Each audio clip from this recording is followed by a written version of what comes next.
Hello my dear students, welcome back my YouTube channel. मेरे YouTube channel पर आपका स्वागत है।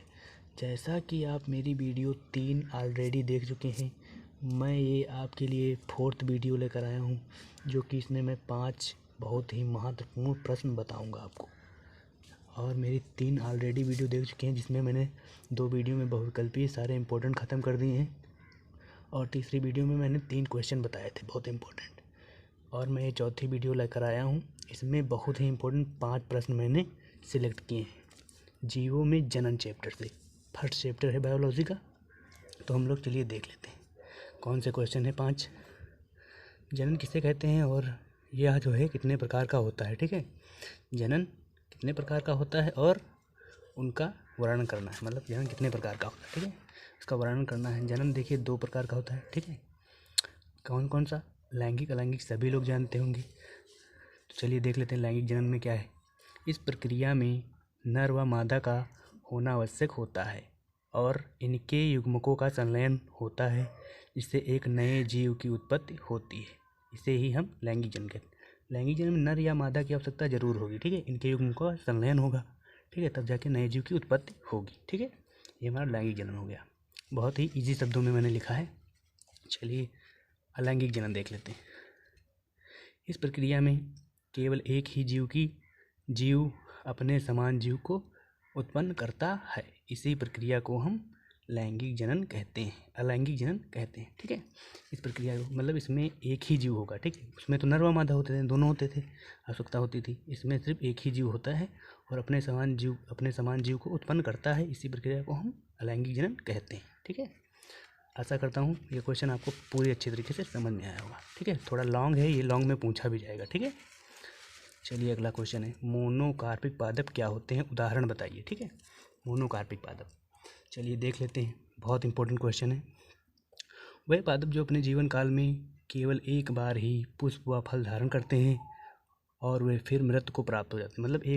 मतलब अपने जीवन काल में, पूरे जीवन में एक ही बार फल व फूल धारण करते हैं और मृत्यु को प्राप्त हो जाते हैं। उन्हें ही हम मोनोकार्पिक पादप कहते हैं। उदाहरण के लिए मटर का पौधा हो गया, गेहूँ, चावल आदि का पौधे हो गए। ठीक, एक ही बार में अपने जीवन में एक ही बार फल फूल धारण करते हैं और मृत्यु को प्राप्त हो जाते हैं। ठीक है, चलिए 3 नंबर हमारा क्वेश्चन देख लेते हैं।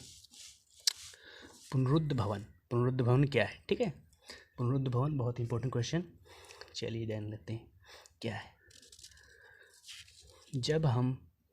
जब किसी जंतु का कोई भी अंग काट दिया जाता है या स्वयं कट जाता है, ठीक है, अपने आप कट जाए या कोई काट दे, ठीक है, तो वह कटा हुआ भाग एक नए जीव की उत्पत्ति कर लेता है।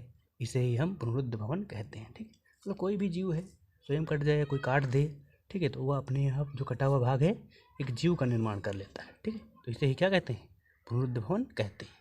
उदाहरण के लिए हाइड्रा प्लेनेरिया, ये ऐसे जीव होते हैं जिनका कोई भी भाग कट जाए तो एक नए जीव का निर्माण कर लेते हैं। ठीक है, आशा करता हूँ अच्छे से क्वेश्चन समझ में आया होगा। ठीक है, ज़्यादा मैंने लॉन्ग नहीं बनाया है, क्योंकि अपने शब्दों में इसे मैंने बढ़िया से अच्छे से मैंने लिखा हुआ है। ठीक है, ताकि आप लोगों को समझ में आए। चलिए 4 नंबर क्वेश्चन देखते हैं। पॉलीकार्पिक पादप किसे कहते हैं। ठीक है, मतलब मोनोकार्पिक पादप जैसे ही क्वेश्चन ये बिल्कुल है। मोनोकार्पिक पादप जो थे वैसे ही एक क्वेश्चन है पॉलीकार्पिक पादप। चलिए क्वेश्चन को देख लेते हैं। वे पादप जो बहुवर्षीय होते हैं और परिपक्व होने पर प्रत्येक वर्ष, ठीक है, प्रत्येक वर्ष हर मौसम में पुष्प या फल धारण करते हैं, उन्हें हम पॉलीकार्पिक पादप कहते हैं। चलिए, वे पादप जो बहुवर्षीय होते हैं मतलब बहुत सालों तक जीते हैं, ठीक है, हर साल में। वे परिपक्व होने के बाद, परिपक्व मतलब थोड़ा वयस्क हो जाते हैं, मतलब थोड़ा काफ़ी पुराने हो जाते हैं। ठीक है, परिपक्व होने पर, ठीक है, पक जाते हैं जब, तो प्रत्येक वर्ष हर मौसम में जो है पुष्प या फल धारण करते हैं, तो उन्हें हम कहते हैं पॉलीकार्पिक पादप। जैसे आम का पेड़ हो गया उदाहरण में, ठीक है, सेब का, अंगूर का, ये हर वर्ष में मतलब जो है फल या फूल धारण करते रहते हैं। ठीक है, और ये बहुत सालों तक जीते हैं। ठीक है, आज का हमारा 5 नंबर क्वेश्चन है, बहुत इंपॉर्टेंट। सूक्ष्म प्रवर्धन क्या है। ठीक है, सूक्ष्म प्रवर्धन देखने में तो बहुत बड़ा क्वेश्चन आंसर लगेगा, पर बहुत ही ईजी है। थोड़ा अपने शब्दों में देखना और अपने आप से समझना, एक बार पढ़ना, मेरे साथ पढ़िए एक बार, आपको खुद ही याद हो जाएगा, इतना सरल है।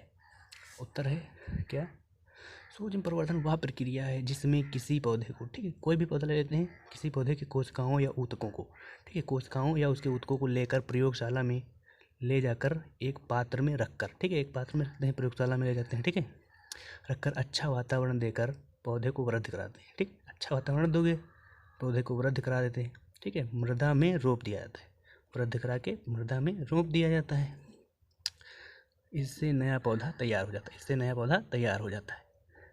इस प्रक्रिया को हम क्या कहते हैं? सूक्ष्म प्रवर्धन कहते हैं, ठीक है।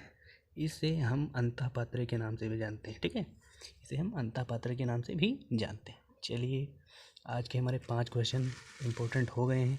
आशा करता हूँ यह वीडियो आपको बहुत पसंद आई होगी और क्वेश्चन भी समझ में आए होंगे, ठीक है। अगर मैं मेहनत कर रहा हूँ तो आप भी मेहनत करिए हमारे साथ, तभी आप यूपी बोर्ड सन 2024 में तभी आप अच्छे नंबर ला पाएंगे, ठीक है। चलिए, मिलते हैं अगली वीडियो में। जय हिंद।